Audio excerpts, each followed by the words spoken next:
आप उनको किसी चौराहे पे बेनीपट्टी में खड़ा कर दीजिए और वहां से घनश्याम जी को हटा दीजिए। अगर एक आदमी उनको पहचान ले अशोक यादव को तो कह देंगे कि अशोक जी ने विकास किया, हमारे लिए ही विकास हो जाएगा। पाग का माला नटुआ नटनी के तरह पहन के फोटो खिंचा लेने से विकास होता है? उनके लिए विकास का मतलब सिर्फ सीता पेट्रोल पंप पे टांग चढ़ा के बैठना और पीछे में जमीन बढ़ाते जाना है। मधुबनी नहीं है। आप आरोप लगा रहे हैं अशोक यादव पे? हम अशोक यादव के हम फातमी पे भी लगा रहे हैं कि वो उर्दू बाजार नहीं समझे इस मधुबनी को, वो यहां से बुरी तरीके से हार के जाएं। जिसको ये नहीं पता है कि मधुबनी में पिछले जिला अस्पताल में 14 साल से आईसीयू बंद है। क्या ये बात करना वोट कटु? आप भी जब बच्चे रहे होंगे तब से ये चर्चा सुन रहे होंगे कि जयनगर से रेलवे लाइन सीतामढ़ी को जाएगी बेनीपट्टी होते हुए। 20-25 साल हो गया, कहां है रेलवे लाइन? आज राजगीर में मलमास मेला के नाम पर पूरा का पूरा साम्राज्य झोंक दिया जाता है। क्या हरलाखी में परिक्रमा जो सभा लगती है, परिक्रमा मेला, उसके लिए सरकार का कोई विधि बंदोबस्त है? क्या इन मुद्दों पे बात करना वोट कटुआ है? कौन है फातमी? मधुबनी में फातमी को मधुबनी का फौ पता है? अरे 2019 में टाउन क्लब फील्ड के मैदान में इन्होंने बड़ी सभा की। ये दिल्ली के अपने सबसे बड़े मस्जिद से बड़ी चिट्ठी लेके आए कि हमको आदेश मिला है हमारे कौम का चुनाव लड़ने के लिए। उन कौम के नौजवानों से पूछना चाहते हैं, भौवारा के आपके बुनकरों की क्या हालत? राम मंदिर की बात हो रही है, अहिल्या स्थान का उद्धार करने कौन से राम आएंगे? जो बाइडेन तो आएंगे नहीं, डोनाल्ड ट्रंप तो आएंगे नहीं। है कि जो सांसद महोदय जो खुद और उनके पिताजी सांसद रहे हैं, जनता के बीच में इस बात को सार्वजनिक करें कि जो प्रधानमंत्री के तहत उनको 5 करोड़ रुपया हर साल मिलता है, वो उन्होंने इस क्षेत्र में कहां और किस क्षेत्र में किस योजना में लगाया है जनहित के विकास में। चूंकि उनको तो किसी बीपीआरओ से साइन कराने की जरूरत नहीं है। क्या मधुबनी जिला में किसी भी पार्टी को, किसी भी दल को, चाहे वो इंडिया अलायंस हो या एनडीए अलायंस हो, मधुबनी जिला अंतर्गत एक भी नेता किसी जाति से नहीं मिला? कोई भी एक आदमी सांसद को अगर पहचान ले किसी भी चौक चौराहे पे, तो हम आपके माध्यम से कहना चाहते हैं कि कल को भी हम चुनाव वापसी की घोषणा कर देंगे कि हम बैठ गए। हमारे पास तो पैसा नहीं है, अभी तक 741 रुपया चंदा आया है, आपके माध्यम से बताना चाहते हैं, और उसी 741 रुपए से हम लोग चुनाव लड़ रहे हैं। लोकसभा चुनाव का दौर है, ऐसे में मधुबनी लोकसभा सीट से निर्दलीय पी रंजन पांडे उम्मीदवार बनकर के सामने आए हैं। मिथिलावादी पार्टी और मिथिला स्टूडेंट यूनियन के समर्थित उम्मीदवार हैं, लगातार क्षेत्र में बने हुए हैं और अपनी मौजूदगी एक उम्मीदवार के तौर पर कैसे देख रहे हैं? और अभी जो वर्तमान में सांसद हैं अशोक यादव बीजेपी से और अली अशरफ फातमी जो कि आरजेडी से उम्मीदवार हैं, उन तमाम बड़े धुरंधरों के बीच में ये अपनी उपस्थिति किस तरह से बना पा रहे हैं? इन तमाम सवालों पर इनसे जवाब लेंगे। सबसे पहले पी रंजन जी, आपका बीनर के प्लेटफॉर्म पे स्वागत है। बहुत बहुत धन्यवाद। पहला सवाल, इतने बड़े बड़े धुरंधर मैदान में हैं, आप भी निर्दलीय मैदान में आ गए हैं, कैसे मुकाबला कर पाइएगा? इसमें मुकाबला करने जैसी कोई बात है? मलयुद्ध और कुश्ती तो हो नहीं रहा है। सवाल है कि जनता के बीच में जाना है।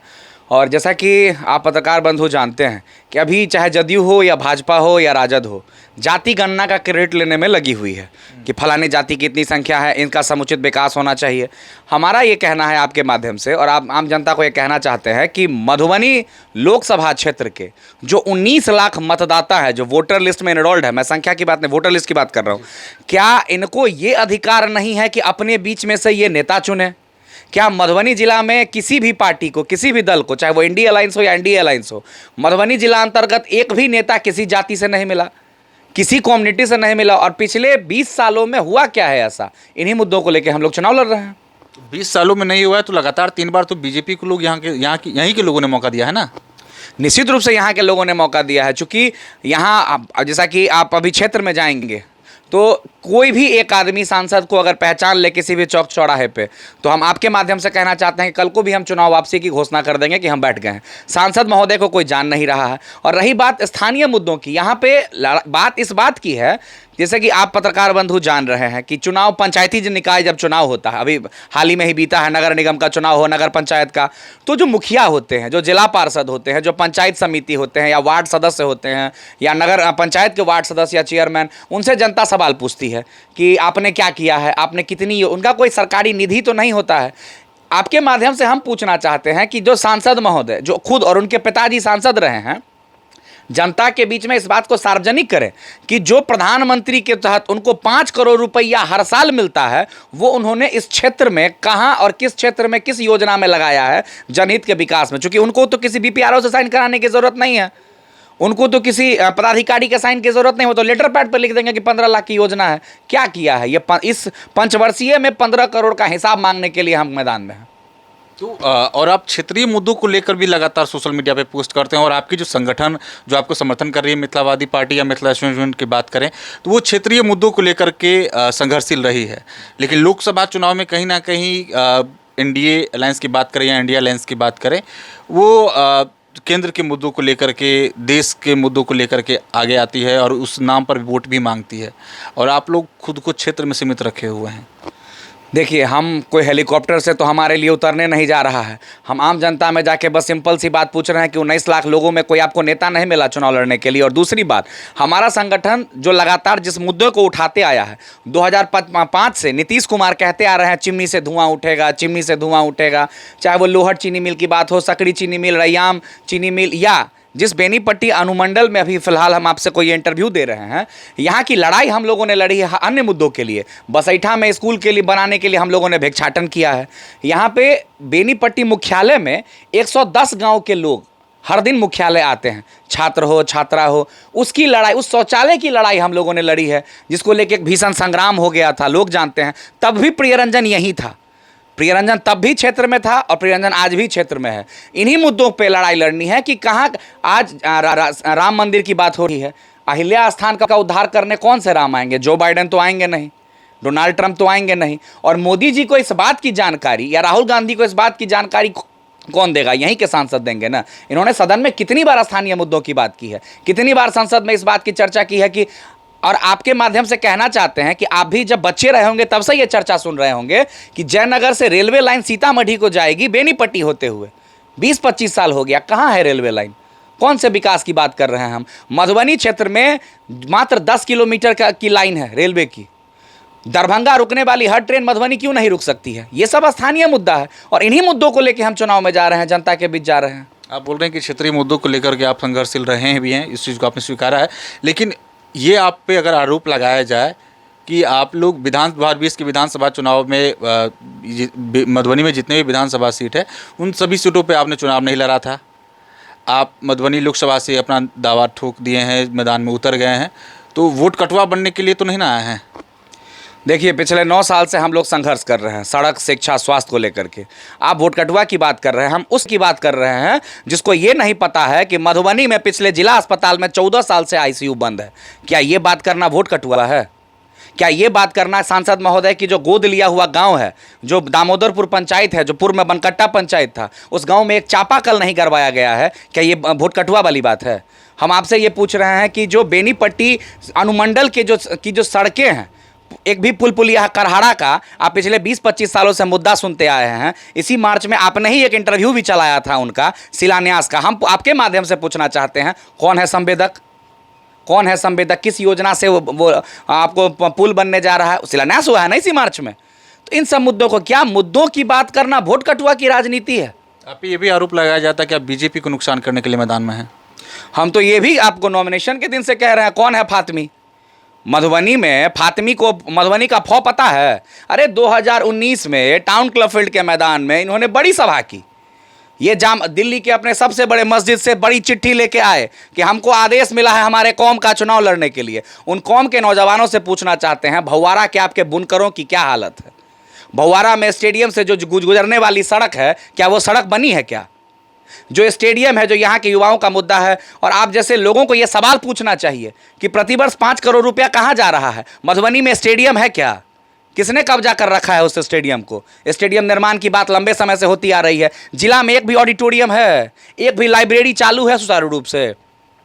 रामायण सर्किट से जुड़ा हुआ जो हमारा क्षेत्र है, जो आपके अनुमंडल में आता है, बिसौल है, गंगौर है, फुलहर है, आपका उच्चैठ है, आज राजगीर में मलमास मेला के नाम पर पूरा का पूरा साम्राज्य झोंक दिया जाता है। क्या हरलाखी में परिक्रमा जो सभा लगती है, परिक्रमा मेला, उसके लिए सरकार का कोई विधि बंदोबस्त है? क्या इन मुद्दों पर बात करना वोट कटुआ है? तो ये आप ही और आप आम जनता को तय करना है कि मुद्दों की बात करना अगर वोट कटुआ है तो जनता तय कर ले इस बात को। आप क्षेत्र में जा रहे हैं, लोगों का कैसा रुझान है? लोग आपको सुन रहे हैं? देखिए, लोग हमें सुन रहे हैं और हम लोगों को अपनी बात सुनाने के लिए जा रहे हैं। आपको पता होगा, जैसा कि आपने बात किया 2019 में हम लोगों ने पदयात्रा की थी 250 किलोमीटर की, पूरा मधुबनी दरभंगा हम लोग चल के आए। 2019 का चुनाव सर पे था, हम लोगों को जागरूक करने निकले थे। उस समय हम लोगों पे बर्बरतापूर्ण लाठीचार्ज हुआ, हमारे साथियों को जेल भेज दिया गया, हमारे सैकड़ों साथी घायल हुए, उल्टा हम लोगों पे प्रशासनिक FIR का राजनीतिक दुरुपयोग से जेल भेज दिया गया।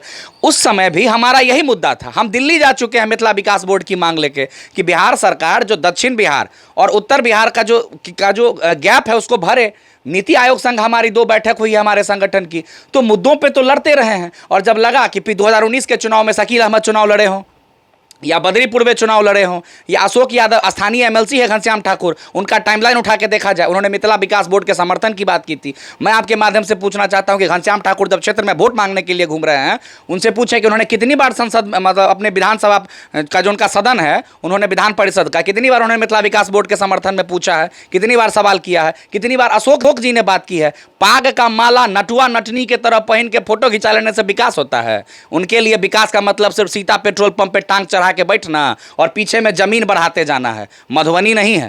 ये आप आरोप लगा रहे हैं अशोक यादव पे? हम अशोक यादव के हम फातमी पे भी लगा रहे हैं कि वो उर्दू बाजार नहीं समझे इस मधुबनी को, वो यहाँ से बुरी तरीके से हार के जाएगा। 2019 में जब उसने घोषणा किया कि हम चुनाव लड़ेंगे और 24 का चुनाव लड़ने आ गए, तो 5 साल कहाँ थे कोरोना में सांसद? और जो विपक्षी उम्मीदवार हैं जिनके लिए हेलीकॉप्टर उतरने वाला है, तेजस्वी उतरेंगे, तेजस्वी बताएं कि कहाँ है फातमी पिछले 5 सालों में? तो इन्हीं मुद्दों को जनता के बीच रखने जा रहे हैं। तो बड़े बड़े उम्मीदवार क्षेत्र में हैं, करोड़ों का चुनाव, कहीं ना कहीं खर्च तो होना ही होना है। आपकी संगठन एक तरह से चलना शुरू की है, शुरुआती संगठन है, नींव बहुत ज़्यादा मजबूत भी नहीं कही जा सकती है। आर्थिक मामले में कैसे कम्पीट कर पाएंगे?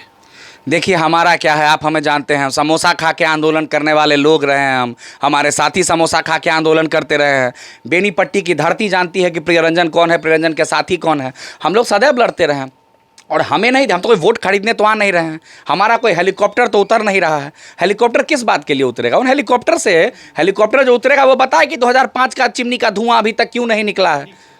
सो सवाल ये है कि हम चुनाव कहाँ से लड़ रहे हैं? हम जनता के बीच जा रहे हैं, अपनी बात रख रहे हैं, उनकी बात सुन रहे हैं। यही हमारी लड़ाई है और जनता तक हम अपनी बात पहुंचाना चाह रहे हैं। उनका करोड़ों उनको पार्टी फंड से मिलता है या वो वोट टिकट खरीदते हैं। हमारे पास तो पैसा नहीं है। अभी तक 741 रुपया चंदा आया है, आपके माध्यम से बताना चाहते हैं, और उसी 741 रुपये से हम लोग चुनाव लड़ रहे हैं। अच्छा, आपके नज़र में मधुबनी में अशोक यादव को क्या और काम करना चाहिए था जो नहीं हुआ? एक बहुत बड़ा शिलापट दिखेगा, भव्य, line by line, rack by rack lift लगा हुआ है। लिफ्ट के उद्घाटन का जाके देखिए, वो लिफ्ट बंद है। तो मधुबनी में विकास का लिफ्ट ही अशोक जी और उनके पिताजी ने बंद कर दिया है। आप बिस्फी में चले जाइए, बिस्फी में कुछ दिन पहले लोगों को कह रहे थे कि अशोकवा की कहने रहो, काम भ जेतो कि करा देतो।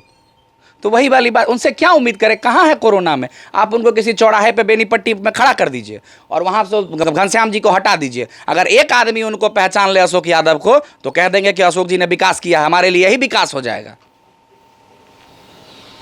तो ये हमारे साथ प्रियरंजन पांडे थे, जो कि मधुबनी लोकसभा से निर्दलीय अपनी दावेदारी ठोक चुके हैं। मिथिलावादी पार्टी और मिथिला स्टूडेंट यूनियन का इनको समर्थन प्राप्त है, लगातार क्षेत्र में घूम रहे हैं। और जहां तक बात रही, तो एनडीए के प्रत्याशी अशोक कुमार यादव जी और इंडिया अलायंस के प्रत्याशी अली अशरफ फातमी दोनों पे हमलावर हैं। दोनों को कहीं ना कहीं मधुबनी लोकसभा में उनकी दावेदारी को ये सही नहीं ठहरा रहे हैं। इनका कहना है कि स्थानीय उम्मीदवार को लाना चाहिए था, भले कोई भी गठबंधन हो। और इन्हीं सब मुद्दों को लेकर के और मधुबनी में जो काम होना चाहिए था या जो काम उन लोगों ने किया उसको ये सही नहीं मान रहे हैं। इन तमाम संदेश को लेकर के लगातार क्षेत्र में बने हुए।